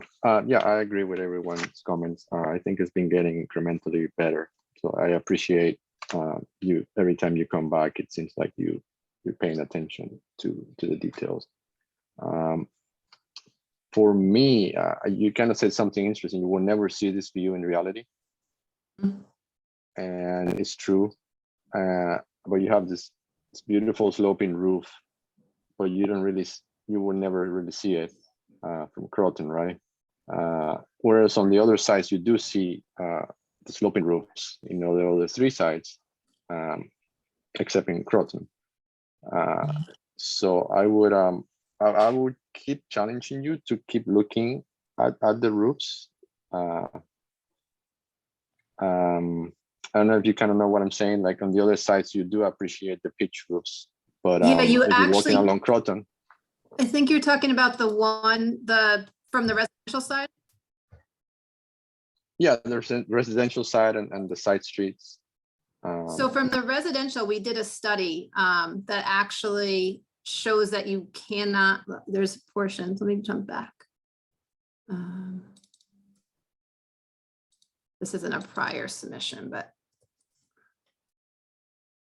So from the yards, you're not able to see, but yes, from the, Okay, we felt that this was, again, we've shown the breakup of the modulation. So we felt that that was in, and again, we think the modulation relates more so yeah, to the street view of the form-based code. But we provided, yeah, we felt on the back were more residential scaled elements along the rear. yeah, that's kind of my comment. I mean, like even if you were to see the roof from the residential, you kind of might see it in the winter, perhaps. You do see the pitch. You might see it when you're driving from your house down to Croton. But from Croton itself, on that video you were showing, you actually don't appreciate any of the, you would think the roof, that the project has all flat roofs. If just from that vantage point of Croton Avenue, which is ironic because there's actually a very big sloping roof. You just don't appreciate it from Croton Avenue. So just for thought, right? I mean, there are a lot of the context has sloping roofs. Some of the buildings have shingles like you have. So I can, maybe just give that a little more thought, maybe. Maybe even, and also when you were talking about some of the smaller roofs have flat roofs, APDM, and when maybe think about the parapets there, right? Like, the parapet on those flat roofs that won't be accessed by the residents. Maybe there's an opportunity to play with those a little bit. Is there, I don't know. sorry, I just want to make sure, because I'm not completely following, so I want to make sure I understand. So is your view that you would prefer not to see flat roofs? That's where I'm. Well, no, you're the architect at the end of the day. For me, I'm seeing this view from up high, and I can see that, I can see something in the project, but when you're down below, as you said, your experience is really different. You almost don't know this might as well be all flat roofs for all you know. Yeah, and in here, we actually, I guess if this was a parapet, and I don't know if you'll notice this, we actually added additional windows from the last time along here, because we did feel, and you'd have the similar situation, if we were to introduce a parapet along here, it's going to increase that massing and the proportion that we feel was correct, to be honest, when we were looking at it as a composition. Yeah. So I'm just introduce that. my only thing is like it's a lot of, but again, I'm not the architect on this project. It's just an observation. It's a lot of flat roofs right here, right? A lot of linearity, and you look at the context. A lot of it is, it's sloping roofs, and you do have it actually. If you just keep walking, you turn the corner, you start to see some of that roof line changing. Just don't appreciate it from this point of view, which is where most people will look at your project. So, but I mean, Michael, wait a Isn't second. that the point I'm going to be you were distributing. trying to make? Michael, Go I'm ahead, going to be Joe. distributing drones to everyone who walks Croton Avenue. So they'll have a drone and they can see the sloped roofs. But on a serious note, you see how accommodating we want to be. The question becomes, and I understand what contextually what you're saying with the sloped roofs, but again, I think Jacqueline posed the frustration that is creating that bulk mass by changing that. So I'm not with the bulkhead there, so I'm not sure how we go about that, but I'm open to suggestion. I would actually, I would like to say, and I hear you, listen to what you're saying. I actually think that the kind of articulation of the facade replaces the need for kind of, that roof topography, right? That creates the texture and the articulation along the facade. And also, I think I want to say that this site was described as a mullet at one point, right? Where it's like business in the front, party in the back. And that kind of that change in roof topography again, and then the roof lines along Croton Avenue, which is more commercial, and then as it becomes more sloped up both Watts and Prospect, I think is from my perspective, I think that's done very successfully. I kind of appreciate the efforts that have gone into that. That's my opinion. Okay, I mean, that makes sense. Yeah, it's my opinion at the end of the day, but I do appreciate I think it's the project is striking a good balance now, where before it was very busy. It seems like it's striking a good balance overall. Yeah, no, again, a challenging site, and I think, you know, this has kind of gone through many different evolutions, and I think that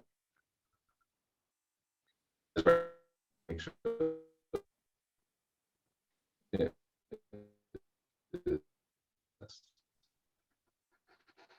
We lost you. Oh, there it is.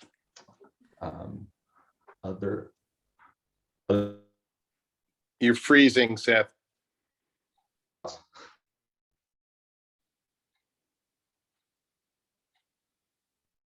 Maybe one of those. Do I have to switch over to my phone? No, You came back, so. I'm back. You're back, but you were frozen. Okay, maybe that's somebody up above telling me to move things along. So I think, yeah, I mean, any other feedback from the board, or any other, I mean, questions from the applicant? I think that where this is in a good place from a, you know, I think, and we have a very small board contingent here, I realize right now, so. Well, and I would just say that I do feel, just to end it first, again, we as the team are really happy with where the architecture is. And we feel that it is a good blend if you're going down Croton.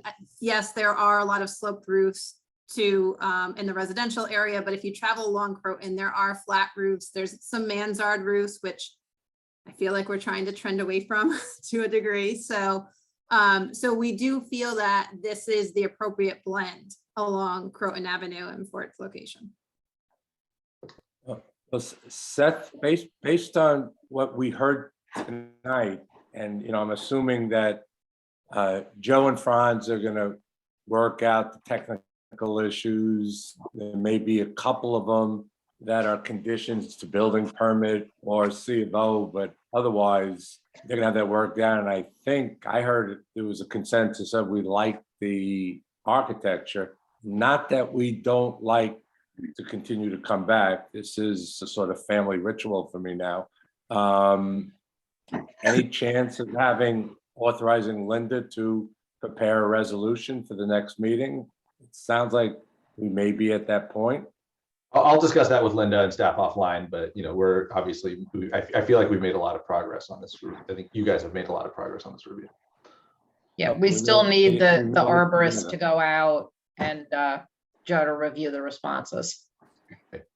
Okay, but that's probably 15 minutes to 15 trees. So I hate to lose, you know, weeks or a month, another month, if that's our only really substantive outstanding. So I'm putting it out there. Mike, I will say to you that we have talked a little bit about it internally, and I would say that your timing is consistent with our timing, but we need to make sure everything is done. Yeah. Okay, great. We're going to leave it in your capable hands, guys. Gee, thanks. Enough.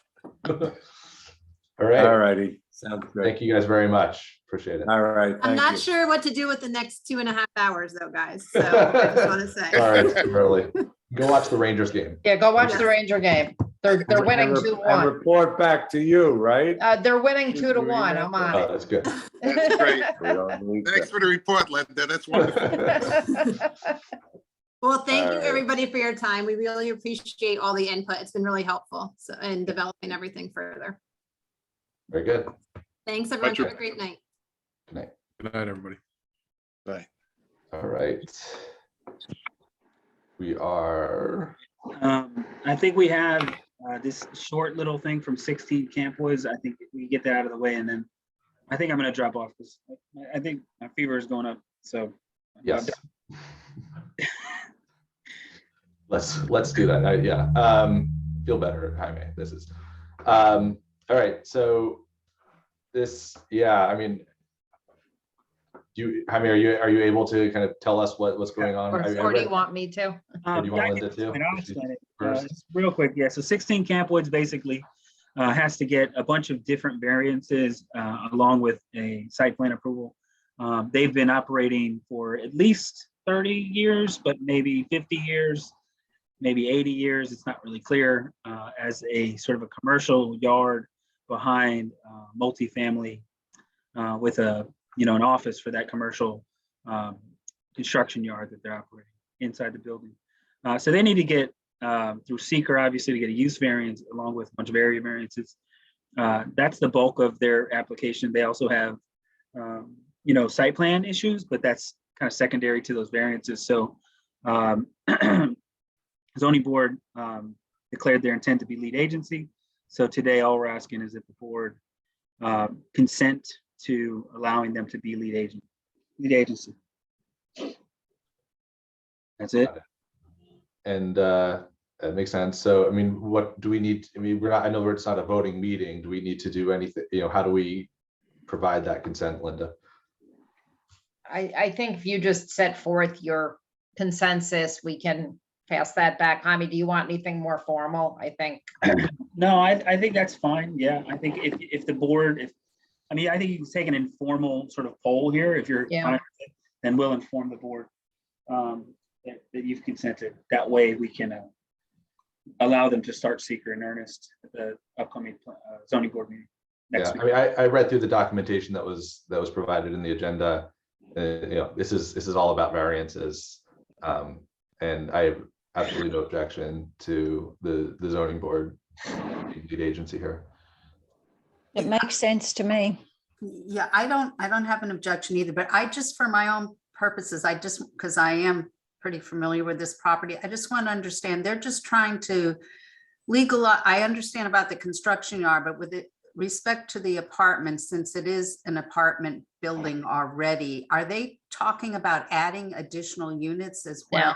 No change. They're just trying to legalize what's there. Okay, that's helpful. It's Thanks. subdivide, right? It looks like they're subdividing a single No. lot. No, that's two existing lots as it is. It's one lot. Yeah, it's Oh. Subdivision may be in their future, but right now we don't know. One of the documents in their application seemed to show two different lots, lot 1 and lot 2. It's interesting because I never knew, I mean, I literally live, around the corner down the street, and I never knew that there was a construction yard there. I mean, occasionally I'd see a truck going in and out, but I wasn't even aware that that was an existing use there. Yeah, I mean, it seems that they've been, at least for the past, decade or so, they've been pretty good stewards of their property. So most people don't seem to know what's going on there, right? Including their neighbors. They have, gotten, violations in the past, going back at least 20 years. They've been, the village, I think actually 30 years, the village has been trying to deal with this. But they've been there, I think, since the 70s, operating as a family business. And so, obviously we are a little concerned about the quality of life for the people who live in those apartments, right. As well as, the neighboring properties. If this does become legal, then it's we want to make sure that they're properly shielded from any impacts moving forward. And so there's a lot to discuss there. But you're correct. We haven't, we did, they nailed their neighbors. And I got a call from somebody saying, oh, I just don't want them, I don't have any problem with what they're doing there. I just don't want them to expand what they're doing. So, that'll be part of the discussion. So we will, at this point, there's no action for the board other than to consent to the zoning board to be the lead seeker agency. Okay. I'm fine with it. Ulysses here, Carla. You're muted, Carla. You okay? Yeah, I'm sorry. Yeah, it's okay. I'm okay with that too. Okay. All right. And Ulysses, I'm sorry, you guys were talking at the same time. You're also, your thoughts? Yeah, sorry, I wasn't mute. Yeah, it's fine with me. Yeah, so I think we have a consensus on the board, and we can forward this back to the zoning board. Great, All thank you. right. All right. I'm gonna log off now then. And Linda was thrown into the fire after just after just one meeting. Feel better, Jaime. Yeah, feel better, man. Appreciate it. Hope you feel better. Do you have that part two, the draft part two? Yeah, I'll put it up. Jaime, let me just, the one that's with the agenda is the one that we went through on Friday. Let me check. I emailed it to everybody, so probably. But let me just verify. Just want to make sure I pull up the right version.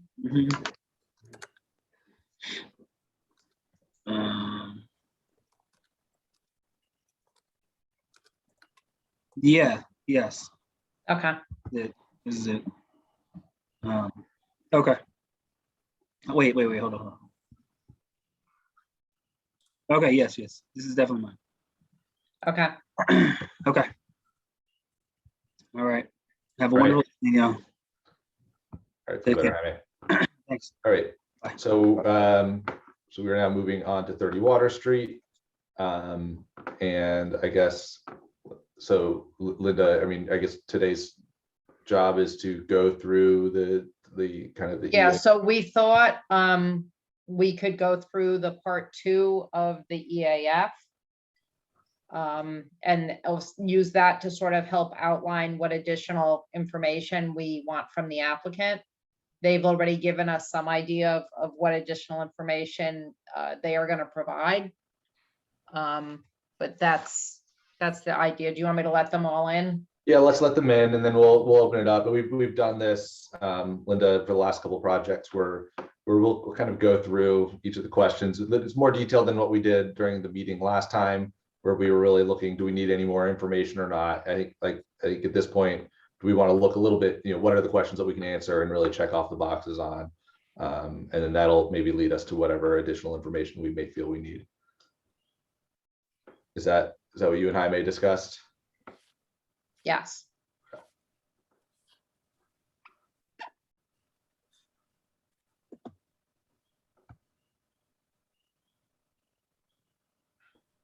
All right, okay. I think Bonnie is coming. I think that's everyone. That's everyone. Good evening.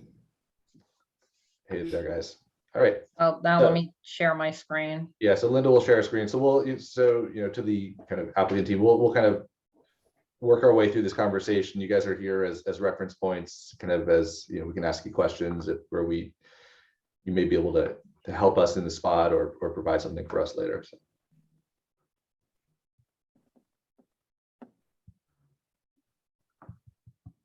And Joe and Jaime and I did kind of go through this sort of in preparation. So this is a draft part 2 that we had reviewed last week. So the first area that we look at is the impact on land. And we went through each of the specific items.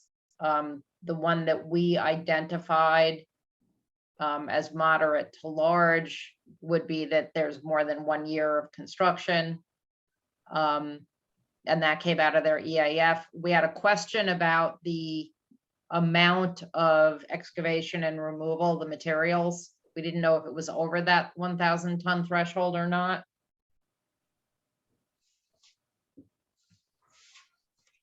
Jim, that's going to primarily be predicated upon the brownfield deed.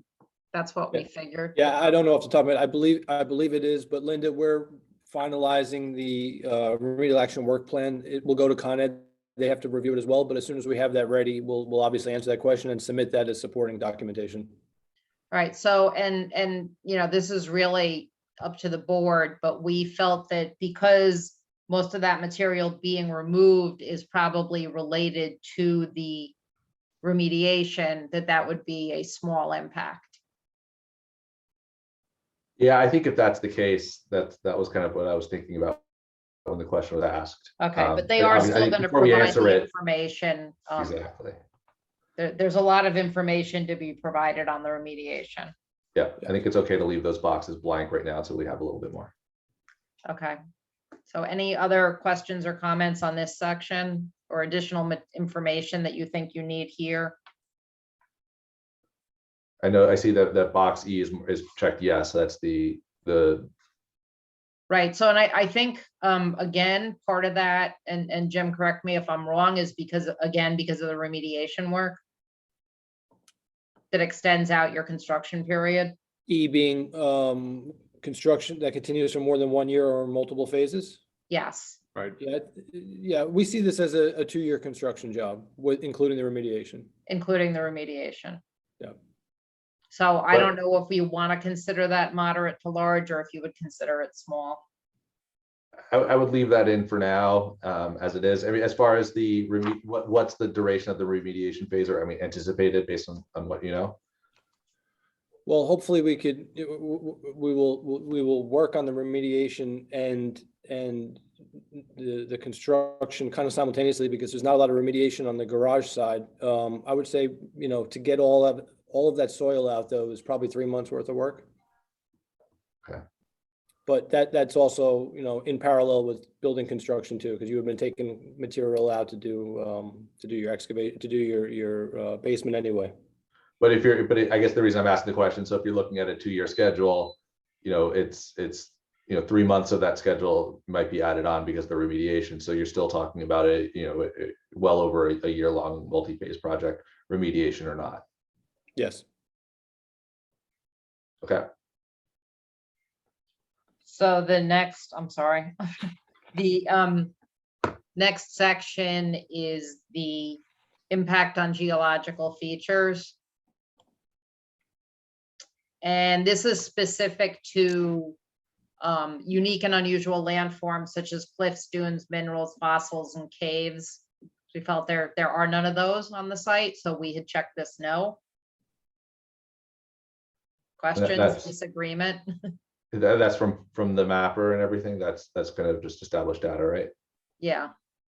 Unless anybody knows of something on the site that we're not thinking of. Yeah, I think that looks correct. Okay, so next is impacts on surface water. Obviously, may affect one or more wetlands or other surface water bodies. Obviously, in the big picture, that's a yes. So now we move into the sub questions. So we're not creating a new water body. We're not increasing or decreasing the surface area, I don't believe. We're not dredging 100 cubic yards or more. I believe there is some construction adjoining, but it's not a large impact or a moderate to large. It would be small. And when there's some work within the stream itself, but Linda, when we reviewed this, it was a positive. It was right. So we said it was right. We said it was a small impact. Yeah. So any excavation or removal within the stream was a positive. Right. So therefore, we identified it as a small impact because it's a positive impact. To that point, just understanding what's there right now, and how that site is currently developed and how the current development impacts the stream versus what's proposed. I mean, I feel like that's, again, it's making an improvement. Right. So that's essentially why we marked all of these as no or small impact. I don't know if we need to go through them all individually or if anybody has specific questions. I just had one. I know that when we were discussing this previously, there was talk about, I think, making some change in how the stream would run through the site in order to kind of slow it down a little bit. Am I remembering that right? So that it wouldn't be kind of rushing through that channel directly. There was something about that because, I have some concern about the hard edges on there. And then I think it was discussed that there was going to be some engineering done to make sure that it wouldn't become, in flood conditions, an issue. Yeah, and Nina, if I remember right, I think you were suggesting or maybe looking for the applicant to consider some plantings along the either side of the kill through the project site. But having thought about that since that last meeting, from an engineering standpoint, I wouldn't recommend that in that channel because it's as confined Yeah. as it is a floodway, and as well as anybody else here that during a significant storm, that water needs to get through that site. So I would think that I would be hesitant to plant anything in there because after your first significant storm, it's all going to be down into the Hudson. I wasn't thinking about planting there. That I had thought Okay. about ways in which to soften that edge. I don't know whether you I don't know. I just know that when you canalize a stream or a river, having grown up in a place that had that running through the city in a flood, it was a disaster because it would go so fast and so hard. And I thought that someone had mentioned something from an engineering perspective that would make sure it wasn't kind of quite such a straight run through in flood conditions, but maybe I misunderstood that. It was just a concern I had. I don't know. Yeah. Are you thinking perhaps of the improvements further upstream? I think, yes, further upstream. They are proposing a water quality basin. So during your normal flows, there will be somewhat of a stilling basin to provide a level of water quality, collect some of the sediment, some of the smaller debris. They're proposing essentially pylons across the stream bed, strategically placed so that it catches some of the larger debris to prevent that from clogging that culvert. So maybe that's what you had in mind. I don't know if there's much you could do in the channel itself on the downstream end because it is relatively narrow and confined, and the only way to do that, what you're alluding to would be to widen that, and that wouldn't work with the project. So I don't know if I'm understanding where you were heading with that. Yeah, I think that covered it. And actually, Linda, because I think the stream is such an important part of this secret review and this project, I think we should just go through, at least touch on each of these questions quickly in this section. Sure. So, okay, so going back up, so we were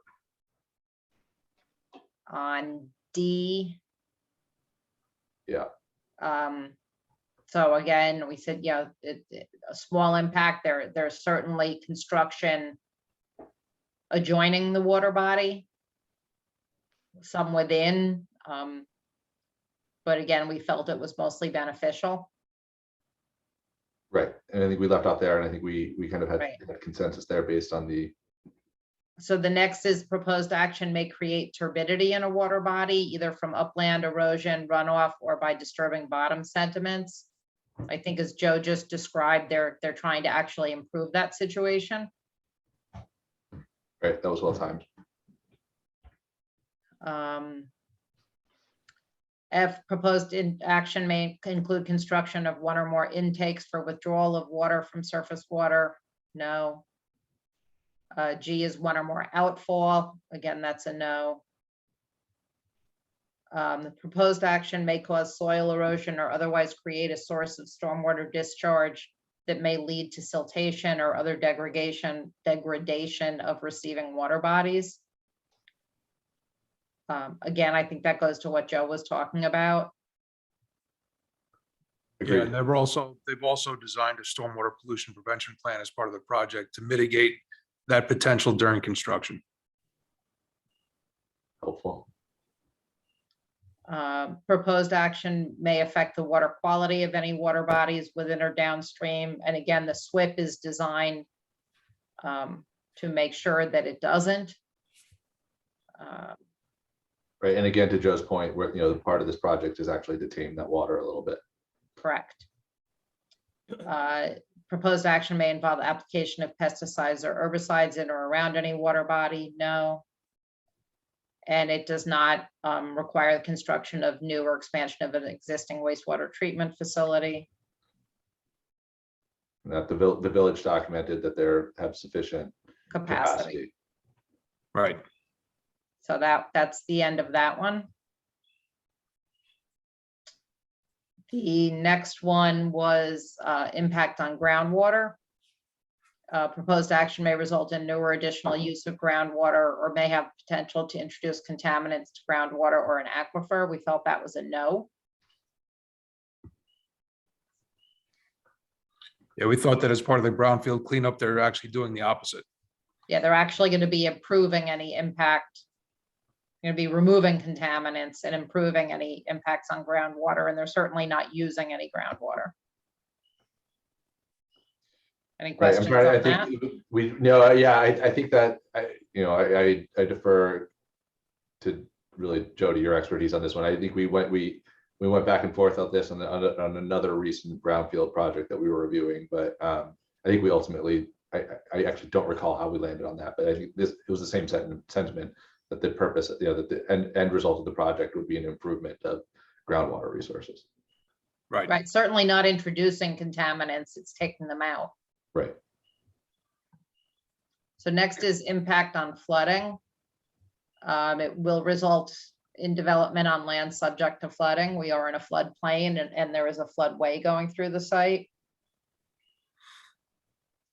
Joe, again, feel free to jump in.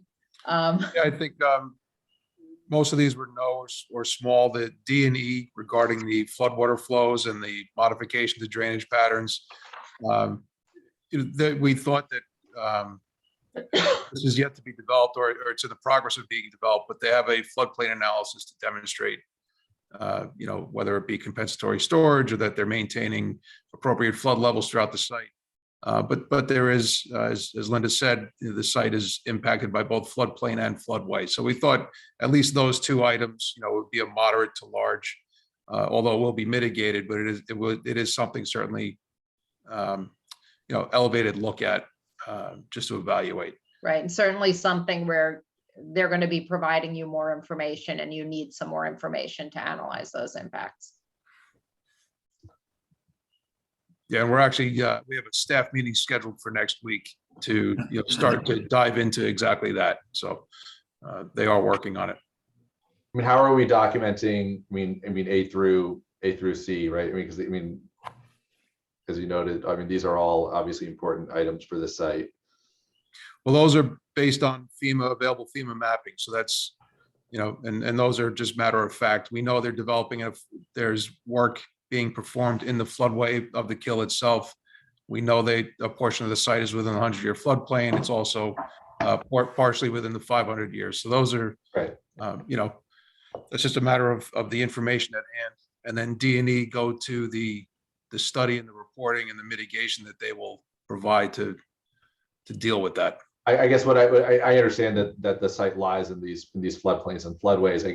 Where if we're going to make the determination that there's no or small impact because of this development on those, what's the criteria that we're kind of using to make that designation? So Joe, I believe in the floodway, there's no buildings or anything. The floodway is really the kill. Right. The only improvement in the floodway would be the energy dissipators and maybe some of the foundations for the walkway. The buildings themselves are outside the limits of the floodway itself. Right. So that's why we thought that was a small impact. Okay, that makes sense. And by trying to prevent the culvert from being clogged, then you're actually also trying to free up the floodway as well. And how about with the floodplains? Right, I guess that's coming up. Water rise from the river. Yeah, again, if you look at the site as a whole, I think from a percentage standpoint, I don't have the numbers, worked out, but I think it's a relatively small number or area of the site that is actually within the floodplain. I think it's largely, and Rich, feel free to help me out on this one, but I think the floodplain area is largely the garage, wasn't it? Garage, the western portion of the garage and the western portion of the residential building and some of that promenade area. But as you start going upstream, the buildings themselves are beyond the limits of the floodplain. And the areas that are within the floodplain have to meet all the FEMA requirements.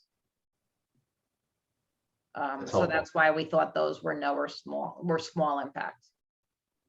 All right, that makes sense. I think that was the clarification that I was looking for. Thank Okay. you.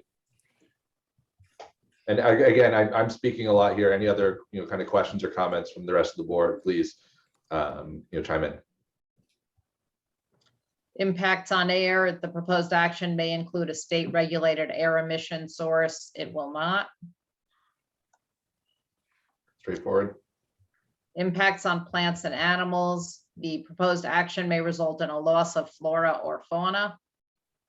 Yes, there is some flora and fauna on the site, although it's not in a very pristine condition. But there is some, but we felt that given the current nature of the site, that those were all no or small impacts. Most of the fauna, I think, are actually feral cats. That was my question. What kind of fauna is on the site? Probably a lot of raccoons, some feral cats. Not sure, but they are there. There was nothing, I believe, and I'm just double checking from the mapper.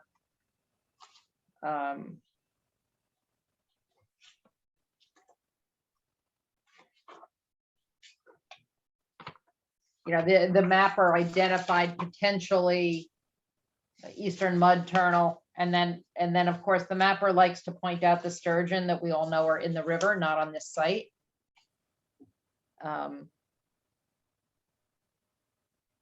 So that was really it. So we felt we had to check it, yes, because they are there. But again, given the nature of what's there, we felt everything was a no or small impact. So I don't know if anybody thinks they need any more information on this. Often, I think in the past, when we talk about this section, we have a condition regarding the tree evaluation and the tree permit, which is, I think we usually kind of put under kind of other considerations. Other impacts. Yeah, other impacts. Yeah, I mean, I know this is another also, very deforested site, but I think we saw earlier this evening sometimes. Right, so we do have that here. Under the other impacts, we have trees will be removed, requires tree permit with mitigation plan. Already there. I didn't scroll down far enough. Sorry, I didn't scroll down far enough. Fair enough. I don't control that screen. Good. Okay, any other questions on this section? I guess the only other thing, how do we, the sturgeon, and the fish makes sense. It's not an issue. I'm assuming this is not a turtle habitat, but I don't know. Is there any additional way that we need to verify that, or that hasn't come up recently in one of these reviews? If that showed up on the map, or if there's anything that we would reasonably do to verify that there wouldn't be any impact, right? Because I mean, I know a lot of the stream bed that in the site is going to be remain or restored, or made. But they actually provided in their EAF a note that the eastern mud turtle was last documented on the site over 130 years ago. Is not expected to occur on the site in the present condition, that the present condition is not a habitat. So that's the information they already provided in their EAF. Okay. If you want some further analysis, but that they've already given you that much of it. And that makes sense. The current, it's not like it's that really habitat. Linda, Right, I was it's just gonna say our biologist could provide more of a statement about the details of that and what the habitat should be and why it's not there. Okay, that would be helpful, Bonnie, if you can just give us that. Okay. Agreed. Thank you. Okay. Sorry, I'm trying to make notes at the same time as I'm doing this.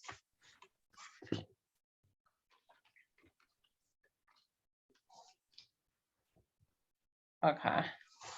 And then next, agricultural resources. There's no impact on agricultural resources. Impact on aesthetic resources. We felt this was no, they've already kind of given us some information about this. I don't know if you feel that you would need more information. You look at the current land use patterns between the project and the scenic or aesthetic resource, which is the river. The idea was that it's not that different or in sharp Yeah. contrast. I mean, they provided a lot of really good renderings, just kind of showing what the proposed project will look like in situ in context with the river.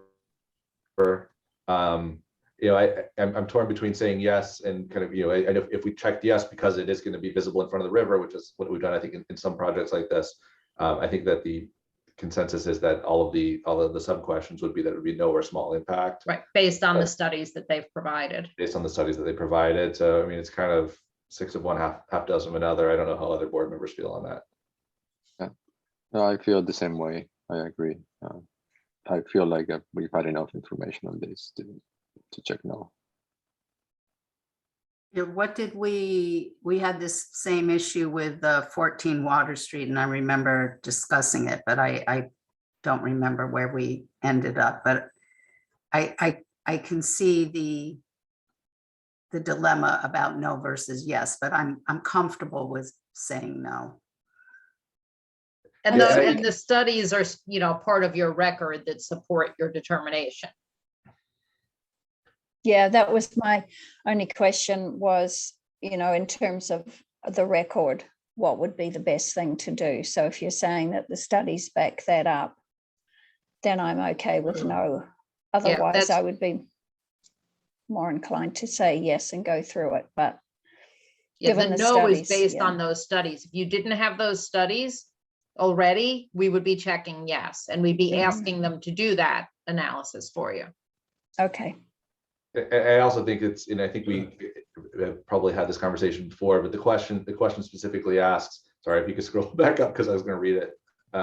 But right, so it speaks to the proposed action being obviously different from or in sharp contrast to current land use patterns between the proposed project and the aesthetic resource. And I think it goes without saying that this particular project on that site in that area is not in any, you know, contrast at all. It's very consistent with the land use patterns in that area and between there and the river, where you have other, you know, multifamily developments, commercial developments, parking, and, you know, so to that degree, it doesn't warrant a yes either. Okay. So now we move down to, oops, sorry. Impact on historic and archaeological resources. And again, the mapper says yes. So we have said yes. I think someone told me they'd already completed their CRIS filings. I don't know if we've gotten anything back on that. I can tell you about that, Linda. We had a historian do a stage 1A and they submitted it, and we do have a letter back, but it just came in recently. But Jaime should have received it as well. But we'll include that in our next submission. Okay, so let's just leave this as a yes for now. And when we have the letter and the documentation.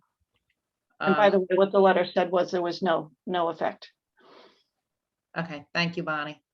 And I think that also knowing this location, the train station is a historic resource, and I imagine it would fall in proximity to the train station, but would be yes. No, but that's why we've identified these, you know, the no or small sort of overlaps. It's not no impact because it is substantially contiguous, but we can say it's a small impact. Yeah, agreed. Impacts on open space and recreation. The proposed action may result in a loss of recreational opportunities or open space resource. If there's kids playing on this site, that's not a good idea. So this is not an existing recreational opportunity or open space resource. And to the contrary, again, does the exact opposite, right? Yeah. Right. Providing the walkway and. Right. We're creating those opportunities where they don't exist today. Getting rid of a fence. No, this is an easy no. Impact on critical environmental areas, again, based on the mapper, this is a yes. But then when you go to the questions that it may result in a reduction in the quantity of the resource of the characteristic, which was the basis for the CEA, or it may result in a reduction in the quantity or quality, and we thought those were both no or small.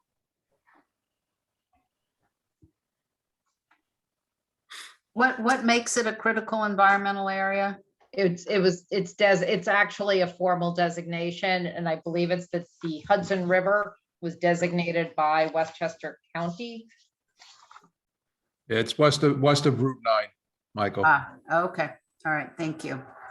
And it's designated for its exceptional or unique character. This will undergo review by the Environmental Advisory Council because of that location as well as because of the wetlands permits. Correct. So impact on transportation, we've checked that, yes. They've provided a study. There's been some comments back and forth. We felt the primary thing here that was a moderate to large impact was altering the present pattern of movement of people. So that's the only one we've checked as a moderate to large impact. Based on the traffic studies, it's not anticipated to exceed the capacity of the road network. There is not parking for 500 or more vehicles. It's not degrading transit access. It's actually probably improving it. Same thing with pedestrian and bicycle accommodations, but it is altering present patterns of movement. I agree. I think that makes sense. Okay. Impact on energy. Yes, it will cause an increase in the use of any form of energy. So then you go to the sub questions, will not require new or upgrade to an existing substation. Will not require creation or extension of transmission or supply system.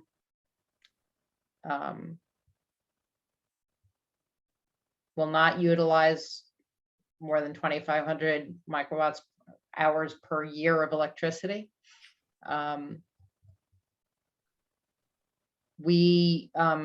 We're not sure about the square footage for the heating and cooling, but the way they're designing this building and the everything they're doing in terms of sustainability and everything else, we felt even if it was a small impact. How much information do we have about the heating and cooling plant at this point in the development?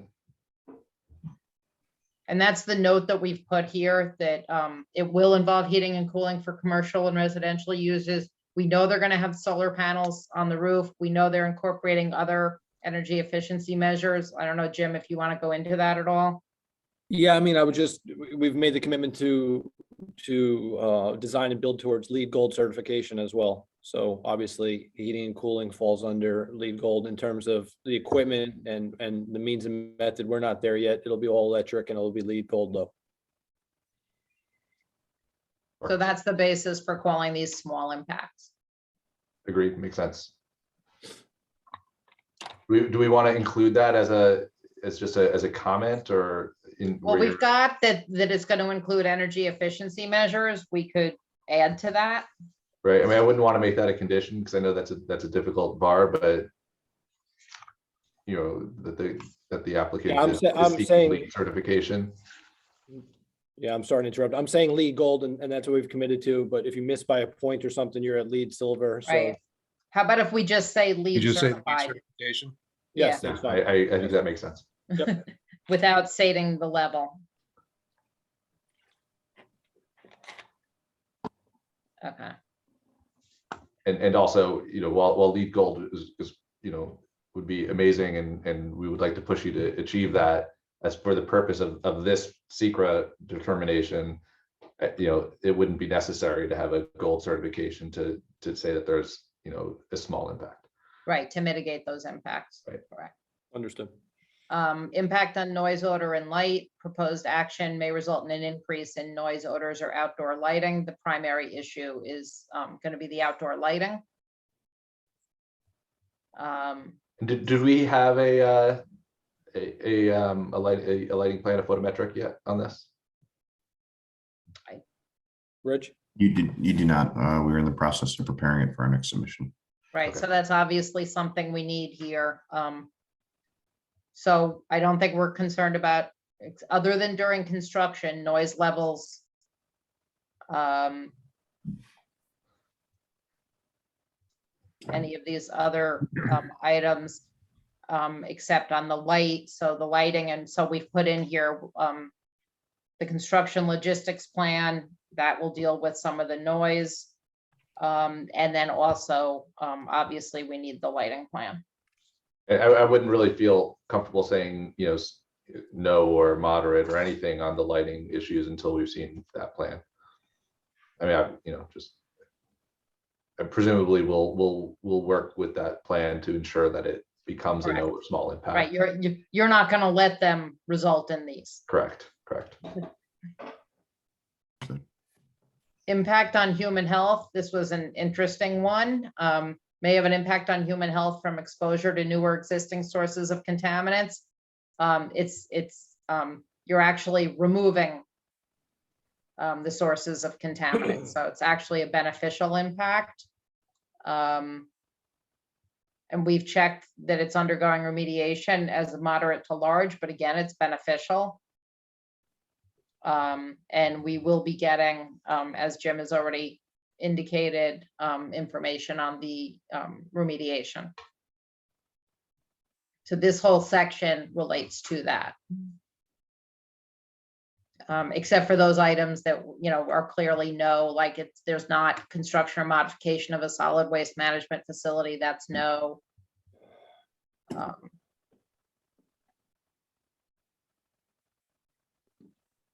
I don't know, Seth, do you want to go through these or? Yeah, I'm looking through. I guess the bigger question right here is just where are you with the brownfield process right now on this site? So we have an application ready to submit.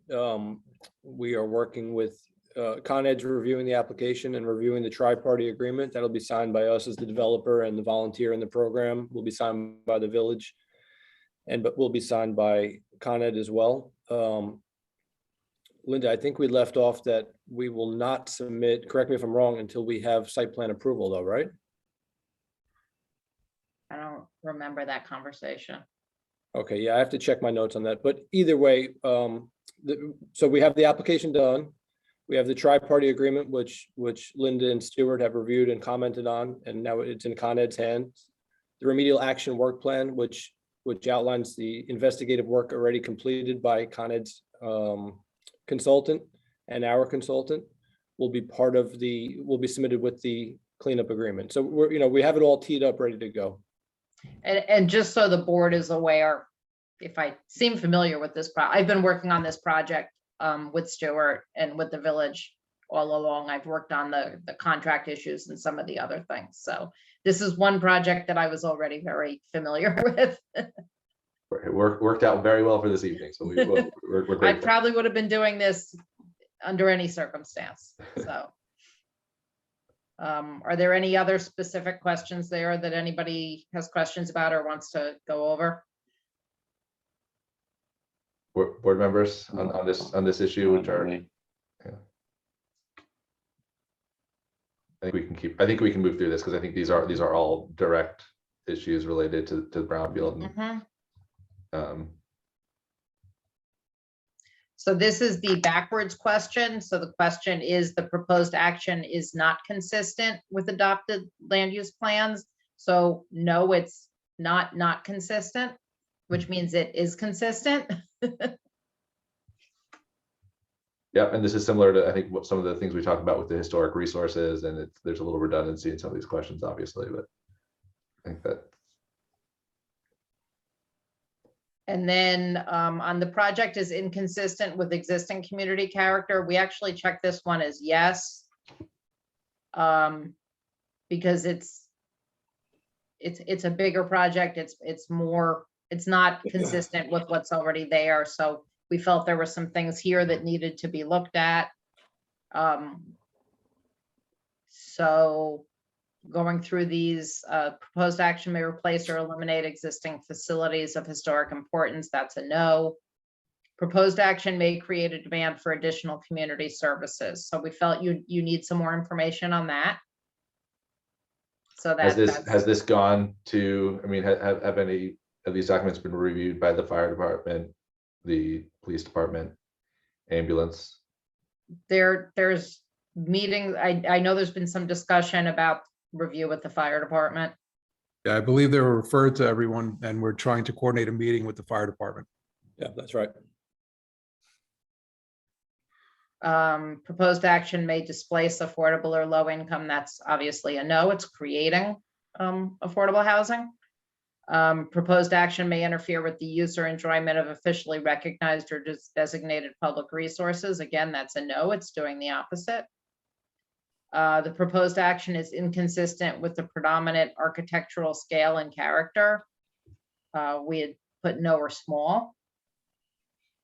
And the proposed action is inconsistent with the character of the existing natural landscape. Not exactly natural. I would go back to E just to clarify. I'm sorry for a second, because I mean, while this building is quite large and I think much larger than any of the, at least the immediate adjacent buildings. I think if you go into the workbook, it kind of looks at kind of scales of size, and there's the Water Street project, which is actually kind of in very close proximity and similar scale. And then the other kind of scale issue, I think that's the only other project I could see that's right nearby it that's the same size, but the way that the height of the building is being controlled as you go up Main Street, so that while the building is quite large as it reads from the public rights of the public thoroughfares, I think the scale is modulated. So that's another reason to speak of no or small impact. Just wanted to kind of have that on the record. Yep, agreed. And there's been a lot of effort, obviously, in how the building steps with the hill to mitigate the appearance of the size and scale. Okay, anything else there?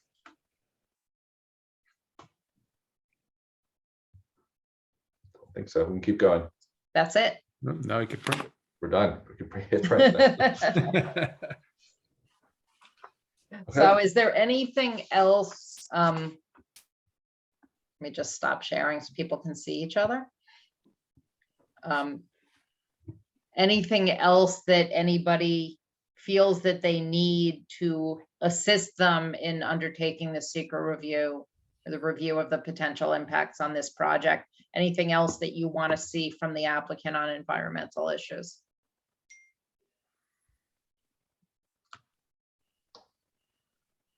I don't see anything. I think this was helpful and clear, and I think what we need has been laid out this evening, and we can hopefully move quickly on getting all of that so we can conclude this process. Does the applicant have any questions?